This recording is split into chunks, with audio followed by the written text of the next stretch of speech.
Mi nombre es Ariel Kanievski y quiero mostrarles el lugar exacto en donde, según la tradición, el profeta Jonás, Yoná Nabí, fue expulsado, escupido o vomitado por aquel pez grande en el cual estuvo durante 3 días y 3 noches, después de haberse intentado escapar en un barco tras una profecía que él no quiso cumplir y que Dios le había encomendado. Nos encontramos en la ciudad de Ashdod, y en la ciudad de Ashdod se encuentra esa colina que ustedes ven ahí, en donde se puede apreciar también un faro antiguo de color rojo y blanco. Esa colina se llama Givat Yoná, son solamente 50 metros, y lo que vamos a hacer ahora es escalar por esa colina.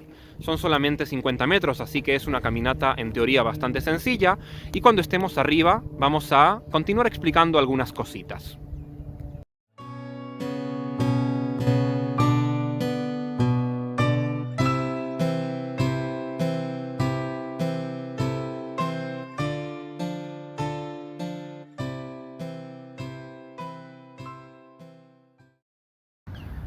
Estoy en un lugar que es muy poco conocido para la gente que visita la tierra de Israel. Es una ciudad que se llama Ashdod. Concretamente estoy en un lugar de la ciudad llamado Givat Yoná, la colina de Yoná, que es donde, según la tradición, el pescado grande o la gran ballena que se tragó al profeta Jonás hace aproximadamente 2700 o 2800 años, depositó o escupió a Jonás después de haber estado 3 días en su interior.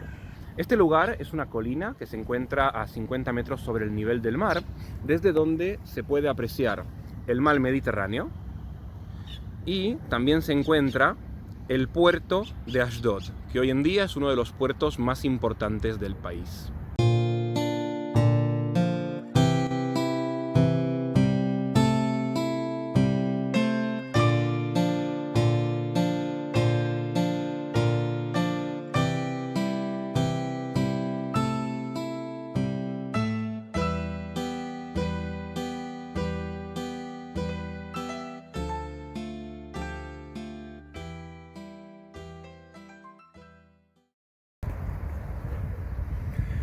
Y fue la palabra del Eterno a Jonás, hijo de Amitai, que decía: levántate y ve a Nínive, esa gran ciudad, y predica contra ella, porque su maldad ha subido ante mí. Pero se levantó Jonás para huir de la presencia del Eterno a Tarsís, y bajó a Yafo, donde encontró un barco que iba a Tarsís.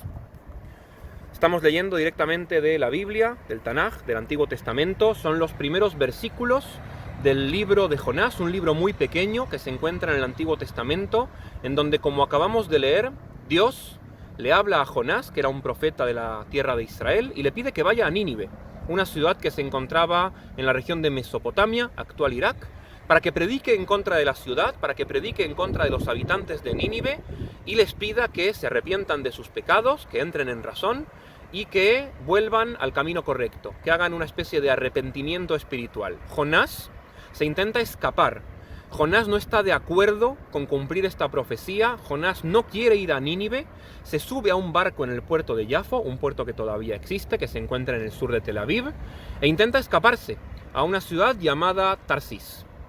Esta historia es una de las más famosas que hay en el Antiguo Testamento, en el Tanaj, en la Biblia, y la continuación es muy conocida por todos. Hay una tormenta que amenaza la seguridad del barco. Los tripulantes, de un modo u otro, se dan cuenta de que Jonás es el causante de esta tormenta. Es la cólera de Dios que está intentando castigar al barco y a Jonás por intentar escaparse de su presencia, y los tripulantes del barco lanzan a Jonás por la borda.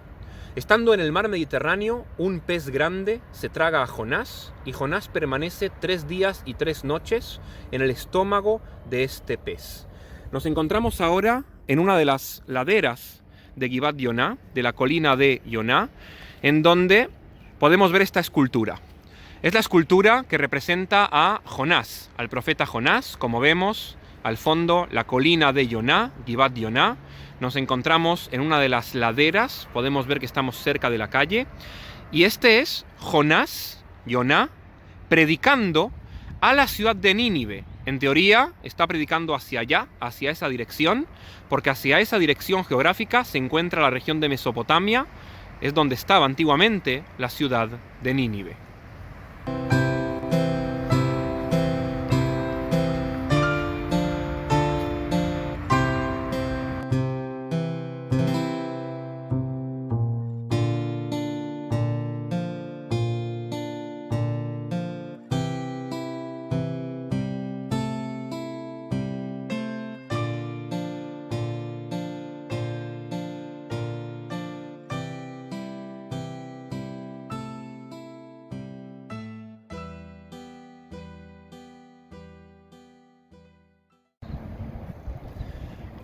En lo más alto de la colina, aquí arriba, hay un mirador de 360 grados en donde se puede apreciar mucho mejor el puerto de la ciudad de Ashdod.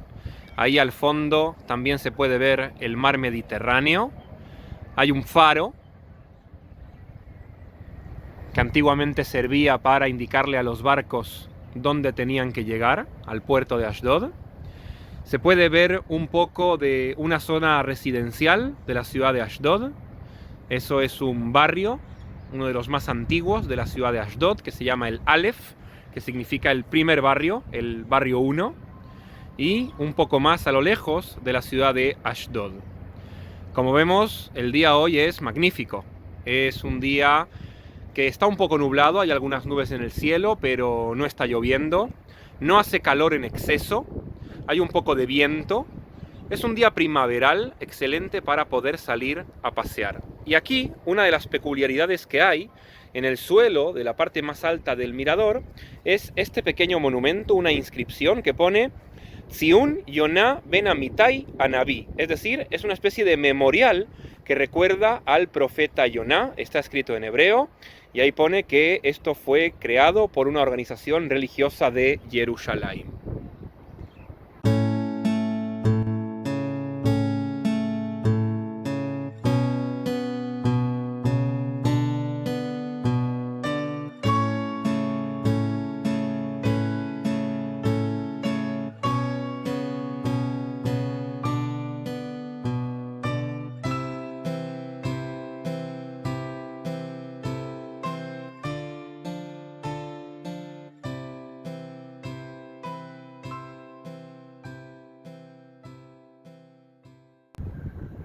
Y desde aquí arriba, desde la parte más alta de Givat Yonah, que es de hecho también la parte más alta de la ciudad de Ashdod, donde se aprecia al fondo el puerto de Ashdod y también el mar Mediterráneo, quiero contarles dos de las explicaciones que trae la tradición rabínica, que es la tradición del pueblo judío, sobre por qué el profeta Jonás se intenta escapar.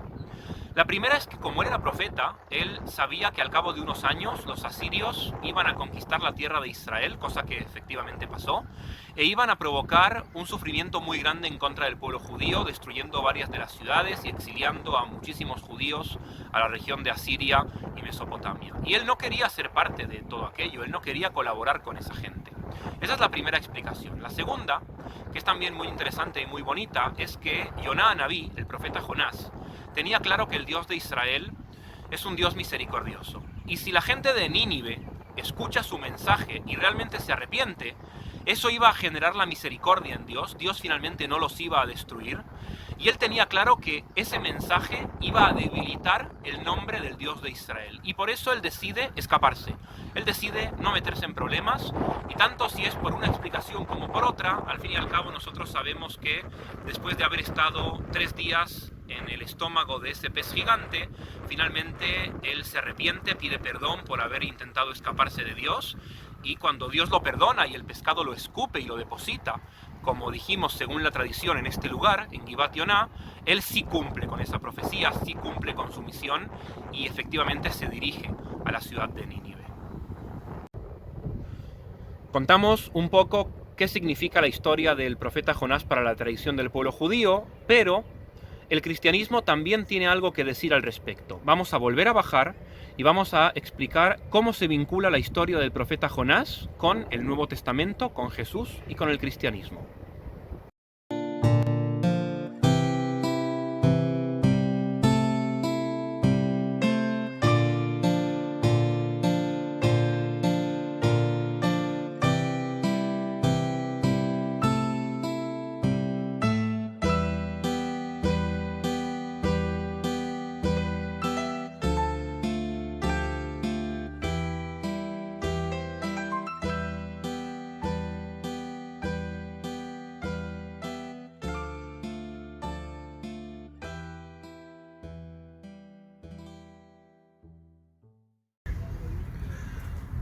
Bueno, estamos nuevamente aquí abajo. Como podemos apreciar al fondo se ve la colina con el famoso faro que se puede apreciar prácticamente desde todas partes.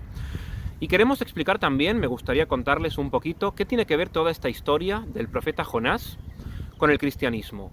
El cristianismo considera que muchos de los acontecimientos o de los personajes que aparecen en el Antiguo Testamento, libro que el cristianismo también santifica, son la prefiguración de personajes o de acontecimientos que luego van a aparecer en el Nuevo Testamento.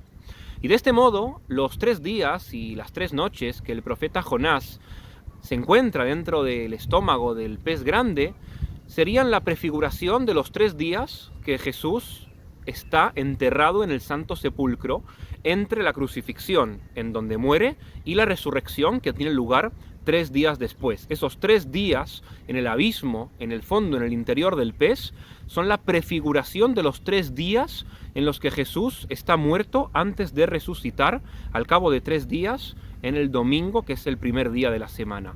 Lo segundo es que la predicación que Dios le encomienda a Jonás en Nínive es una predicación a los no judíos, a las naciones, a aquellos que no son parte del pueblo de Israel. Y el cristianismo interpreta en este mensaje una prefiguración clara del mensaje apostólico que va a venir después de la muerte de Jesús, cuando los apóstoles, Pedro, Pablo, etc., comienzan a predicar su mensaje no solamente dentro del pueblo de Israel, sino también fuera de las fronteras del pueblo de Israel, un mensaje que luego va a ser también aceptado por gran parte de las naciones del mundo. Y de esta manera podemos ver cómo muchos de los mensajes o muchas de las historias que aparecen en el Antiguo Testamento se pueden vincular también con el Nuevo Testamento y se pueden vincular también con el cristianismo.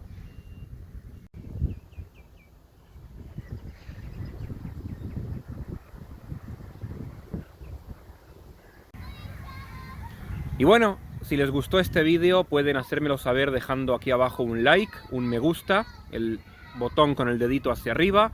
Pueden escribir si quieren en los comentarios qué les pareció el vídeo, pueden pedirme que vaya a grabar a lugares específicos si les interesaría conocer algún lugar. Como ustedes saben, Israel es un lugar bastante pequeño, así que en relativamente poco tiempo puedo llegar a cualquier lugar. Hace unos años comencé una serie de vídeos con unos amigos, con Gabriel Colodro y con Rubén Taube, que se llamaban Paseando por Israel. Teníamos un blog en el que escribíamos sobre Israel y también a veces hacíamos vídeos documentales, que lo tuvimos que abandonar porque ninguno de los 3 tenía el tiempo suficiente para dedicarse al proyecto, pero ahora me gustaría retomarlo. Les voy a dejar aquí abajo en la caja de descripción el enlace al canal de YouTube que teníamos en aquella época, y aquí nos vemos en el próximo vídeo.